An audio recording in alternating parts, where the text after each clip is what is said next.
日本の語ろう。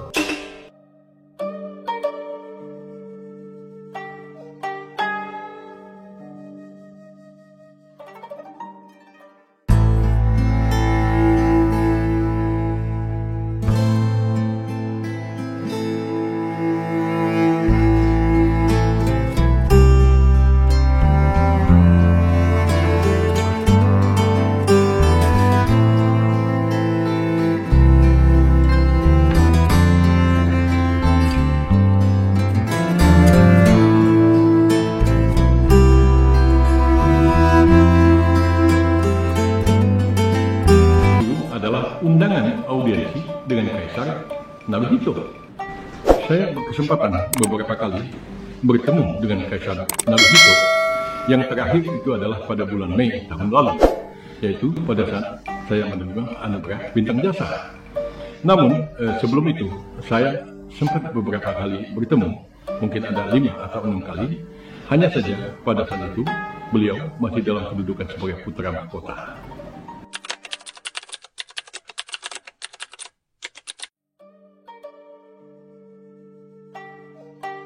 Jadi ada 80 orang Indonesia yang dipilih untuk menghadiri acara audiensi dengan Kaisar. Nah, dari 80 orang itu, ada yang diundang suami istri, tapi juga ada yang diundang hanya suaminya saja atau istrinya saja. Nah, bagaimana pilihan itu dilakukan? Sejauh yang saya dengar, tentu saja Kedutaan Besar Jepang di Jakarta memainkan peranan. Akan tetapi, daftar itu sejauh yang saya dengar juga di-approve oleh pihak Jepang di Tokyo sana.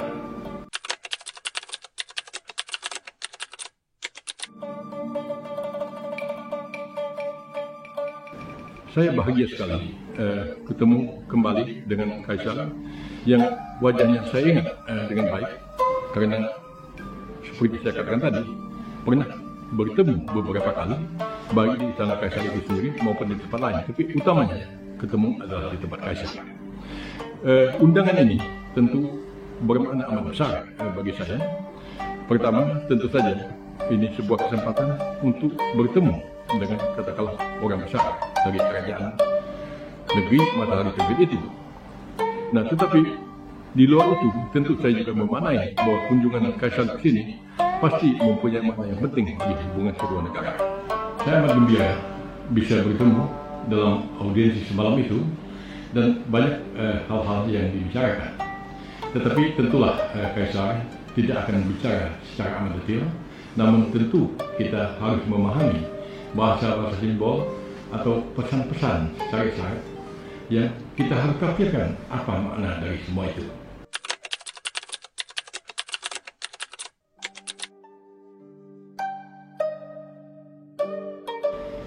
Ya, pada saat menjabat sebagai duta besar, saya berkesempatan ketemu dengan Kaisar sekarang ini, yaitu Kaisar Naruhito.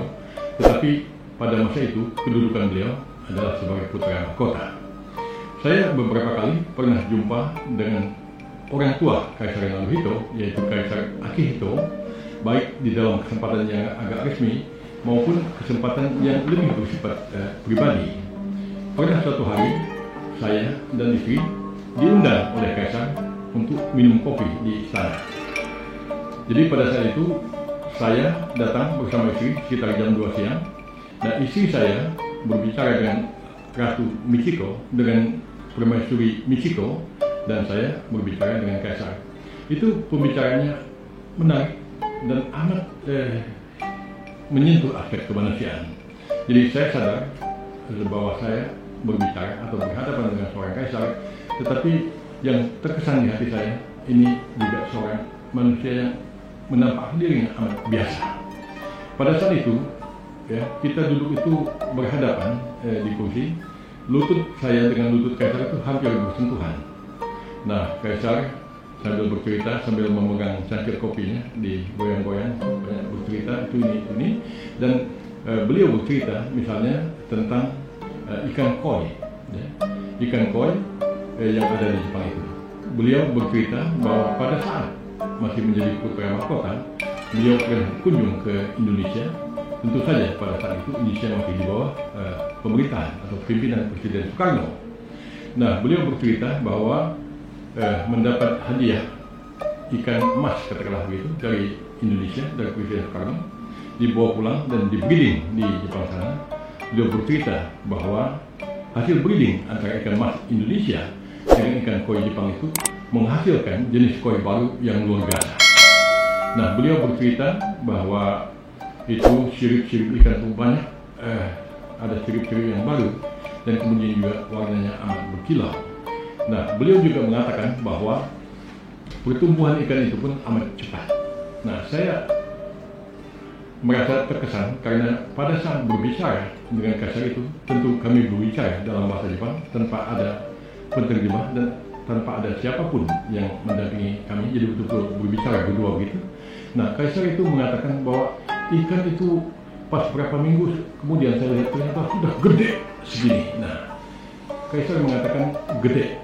Nah, kalau dalam bahasa Indonesia tentu resminya kita mengatakan sudah besar sekali. Nah, dalam bahasa Jepang, bahasa resmi untuk besar itu tentu adalah oki, tapi Kaisar bilang dekai. Dekai itu bukan besar, tapi gede di dalam bahasa Indonesia. Jadi saya melihat bahwa sosok seorang Kaisar Jepang itu amat manusiawi begitu, bercerita tentang itu ini dan juga dengan menggunakan bahasa yang sederhana.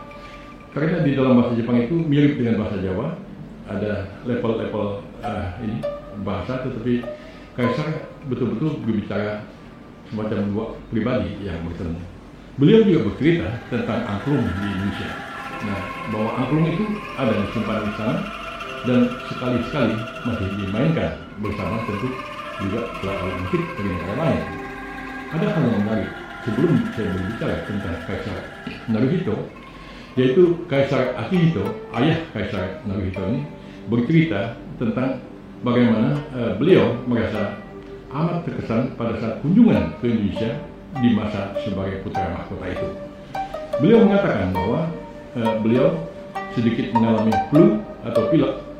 Nah, pada saat itu beliau stay atau menginap di Istana Bogor, dan terkait dengan tadi kondisi kesehatan itu, Bung Karno menawarkan kepada Kaisar untuk memperpanjang masa stay di Istana Bogor itu, dan itu beliau lakukan.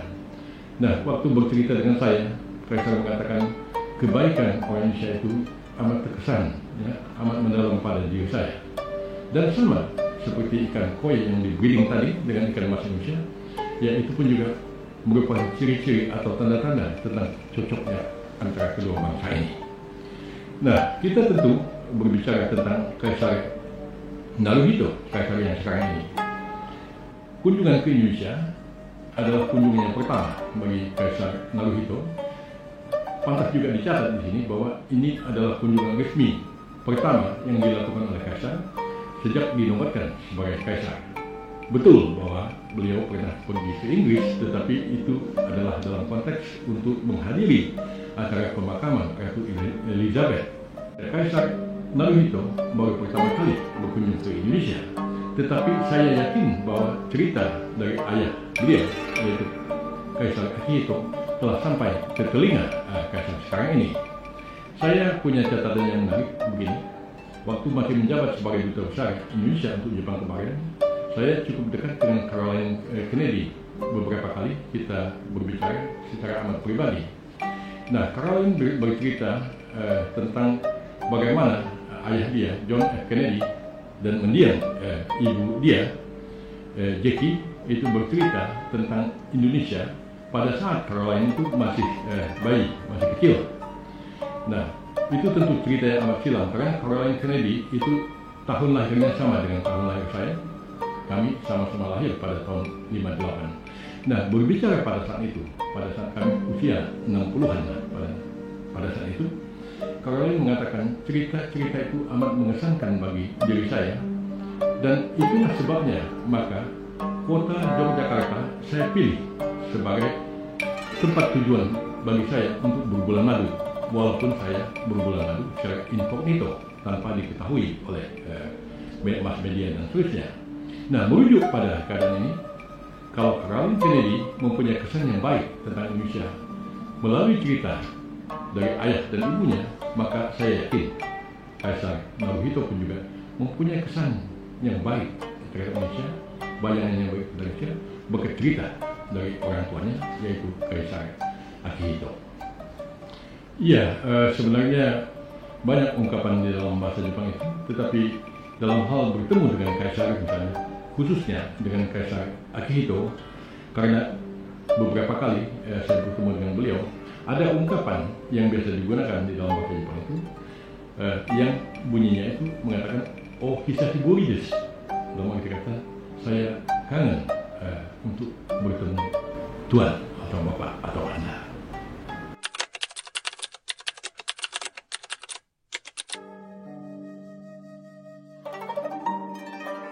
Ya, saya rasa begini.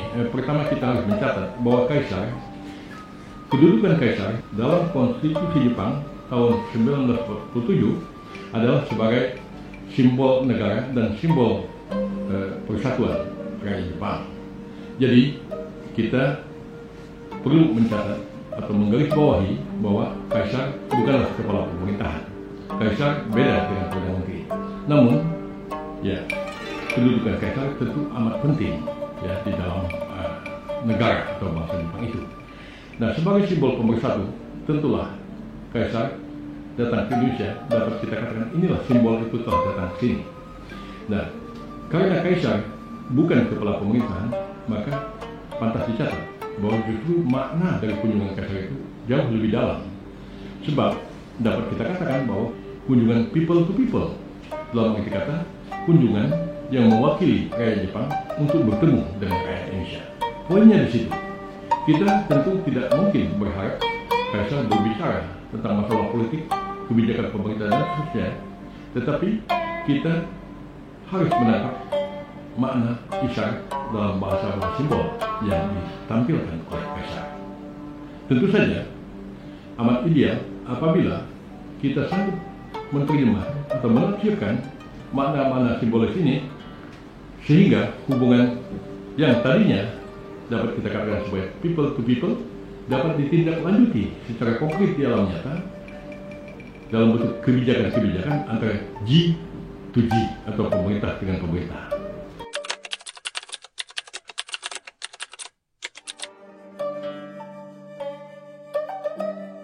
Saya menulis itu kurang lebih dengan judul atau tema yang memberi makna atas kunjungan Kaisar Naruhito ke Indonesia. Kita tentu sadar bahwa Kaisar tidak mungkin akan berbicara secara detail, mengingat kedudukan beliau sebagai simbol negara dan bukan sebagai kepala pemerintahan, maka beliau akan bicara dalam bahasa-bahasa isyarat itu. Saya berusaha menerjemahkan, memberi makna. Karena bagaimanapun juga Kaisar itu adalah Kaisar Jepang, Kaisar sebuah negara. Tidak mungkin Kaisar berkunjung ke Indonesia hanya sekedar untuk melihat Borobudur atau sekedar bertemu dengan seseorang dan seterusnya, melainkan pasti ada suatu tujuan tertentu. Bagi saya, kunjungan Kaisar tentu tidak terlepas dari kepentingan nasional Jepang itu sendiri. Sekalipun Kaisar tentu tidak akan langsung menyentuh masalah-masalah kebijakan, masalah-masalah politik dan seterusnya. Nah, kalau kita melihat misalnya konteks kepentingan nasional, kita dapat melihat apa sih masalah-masalah yang sedang dihadapi oleh Jepang pada saat ini. Saya dapat menyebutkan beberapa hal. Antara lain adalah masalah aging society yang dialami oleh Jepang itu. Jadi penduduk Jepang terus mengalami penuaan, dalam arti kata jumlah penduduk usia muda itu sedikit. Tak hanya itu, jumlah penduduk Jepang pun juga terus menurun. Ini merupakan salah satu masalah yang dihadapi oleh Jepang di alam nyata. Nah, dengan tadi katakanlah kunjungan people to people, saya misalnya atau kita dapat menafsirkan mungkin Jepang berharap ya, melalui kunjungan Kaisar ini bahwa kedua rakyat ini dapat bekerja sama untuk keuntungan bersama.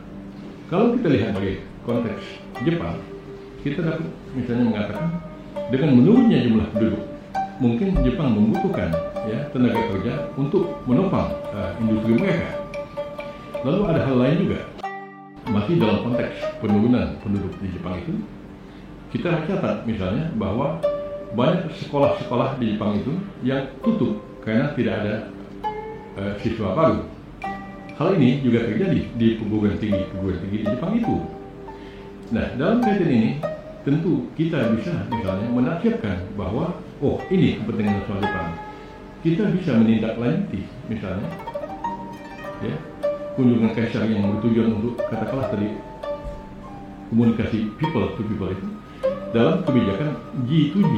Kita dapat mengambil langkah bagaimana umpamanya perguruan tinggi di Indonesia bekerja sama dengan perguruan tinggi di Jepang, misalnya dengan program double degree, yang dengan itu kita pun diuntungkan karena katakanlah kaum muda kita dapat belajar di Jepang itu, Jepang pun juga akan diuntungkan karena perguruan tinggi dia mendapat mahasiswa yang baru.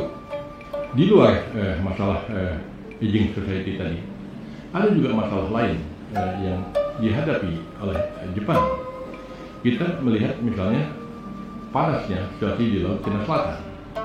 Kita juga mencatat Perdana Menteri Kishida itu berencana untuk membuka semacam kantor perwakilan NATO di Jepang itu.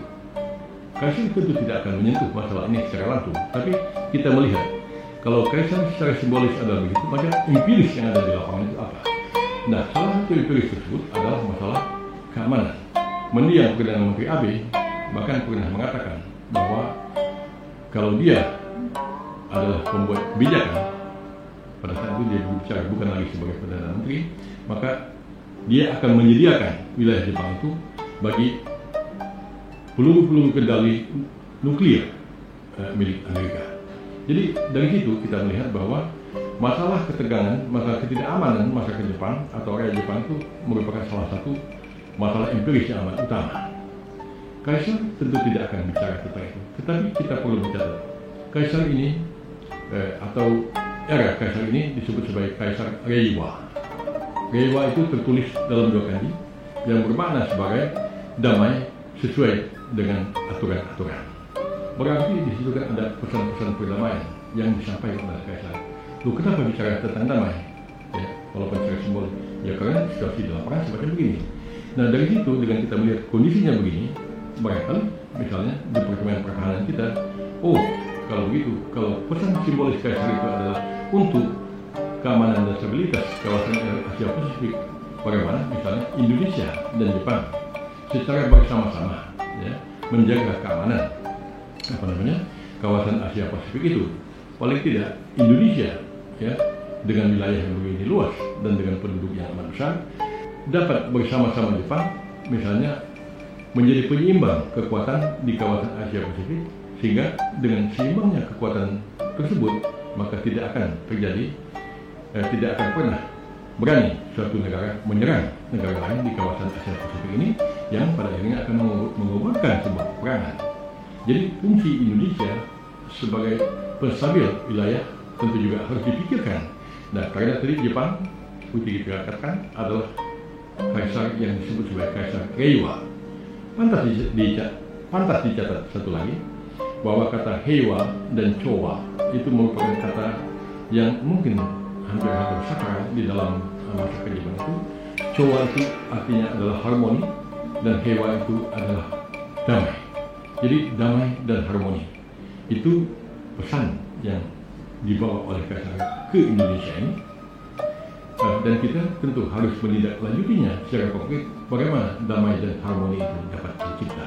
Disinilah pentingnya langkah-langkah atau tindak lanjut oleh masing-masing kepala pemerintahan beserta jajarannya untuk menindaklanjuti kunjungan kaisar itu sehingga kunjungan tersebut tidak berlalu begitu saja tanpa makna.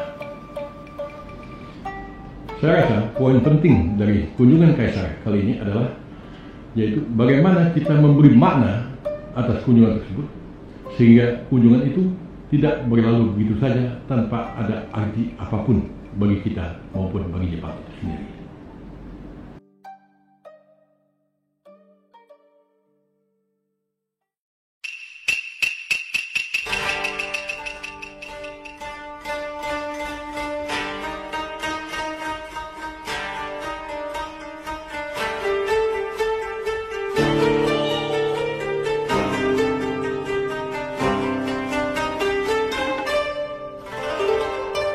Nihon no Kataro!